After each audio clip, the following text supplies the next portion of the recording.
আশা ছিল যে তিনি হয়তো এই টুর্নামেন্টটা খেলবেন। তাকে নিশ্চয়ই বাংলাদেশ ক্রিকেট মিস করবে এবং তিনি দলে থাকলে আমার মনে হয় যে দল অনেক উপকৃত হতো। নাহিদ রানা আমাদের অত্যন্ত একটা বড় সম্পদ। তো আমরা কোনোভাবেই চাই না যে তিনি ওভারলোডেড হন। তামিম ইকবালের মতো একজন খেলোয়াড় যদি তাকে আমরা দলে পেতাম এই বড় টুর্নামেন্টে, তাহলে দল অনেক উপকৃত হতো, কোনো সন্দেহই নেই।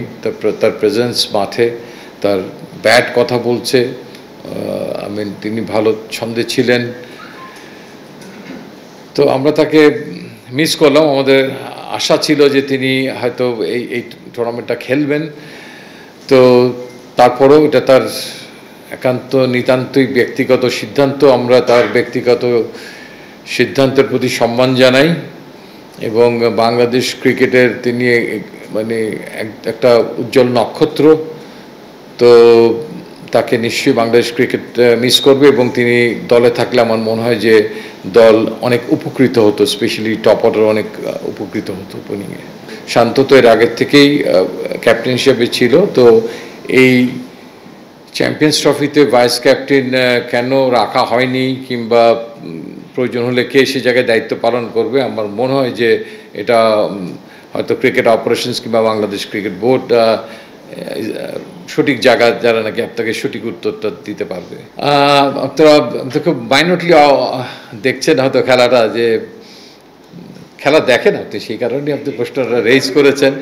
ওয়ানডেতে আসলে আমাদের আফগানিস্তানের সঙ্গে মুশফিক আহত হয়। তার ফ্র্যাকচারের কারণে তিনি অনেকদিন বাইরে ছিলেন, আবার কিছুটা ব্যথা পেয়েছেন বিপিএলে। এবং লাস্ট যে ফিজিও রিপোর্টটা আমাদের হাতে এসছে সেটার অতি সত্বর চিটাগংয়ে তাকে আবার গ্লাভসে দেখা যাবে। এবং দলের সোফার যা পরিকল্পনা এখন পর্যন্ত আমি যতটুকু জানি, সেখানে তিনি কিপিং করবেন, তিনি সেই চয়েসে তিনি সবচেয়ে এগিয়ে আছেন।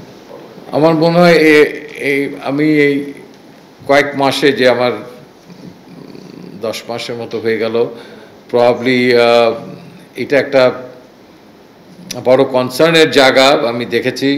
বাংলাদেশ টিমের কোচিং প্যানেল, ফিজিওথেরাপিস্টের, যে বোলারদের ওয়ার্কলোড নিয়ে তারা যথেষ্ট কাজ করে এবং বিশেষভাবে নাহিদ রানার দিকে তাদের একটা নজর আছে। এবং আমার মনে হয় এই টুর্নামেন্ট চলাকালীন সময়ে এবং তার আগে ওয়েস্ট ইন্ডিজেও অন্যান্য বোলারদের পাশাপাশি উল্লেখযোগ্যভাবে নাহিদ রানার বোলিং ম্যানেজমেন্টটা কেমন হবে সেটা নিয়ে যথেষ্ট আলোচনা হয়েছে এবং উনি যথেষ্ট ভালো নজরদারিতে আছেন। একটা ম্যাচ খেলার পরে আবার চিটংয়ে খেলার আগে তিনি বেশ কয়েকদিন গ্যাপ পাচ্ছেন, সেই জিনিসগুলো নজরে আছে। কারণ নাহিদ রানা আমাদের অত্যন্ত একটা বড় সম্পদ। তো আমরা কোনোভাবেই চাই না যে তিনি ওভারলোডেড হন এবং এই ব্যাপারে ফ্র্যাঞ্চাইজির সঙ্গে নিয়মিত যোগাযোগ রক্ষা করছে আমাদের মেডিকেল ইউনিট।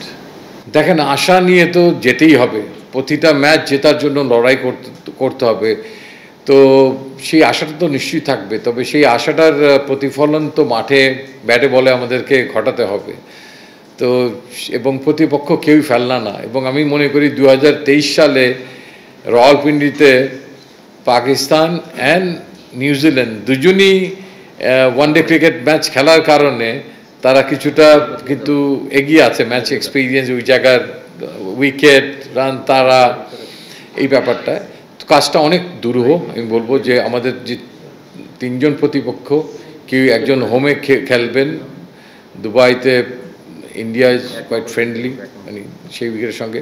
তো এটা অত্যন্ত প্রশংসনীয় একটা অ্যাচিভমেন্ট হবে যদি আমরা রিয়েলি উত্তীর্ণ হয়ে পরবর্তী পর্যায়ে যেতে পারি এই প্রাথমিক পর্যায় থেকে। But is huge challenging. But ওই চ্যালেঞ্জ নেওয়ার মতো একটা পর্যায়ে বাংলাদেশ ওয়ানডে দলটা আছে, সেটা বলেও আমি বিশ্বাস রাখি।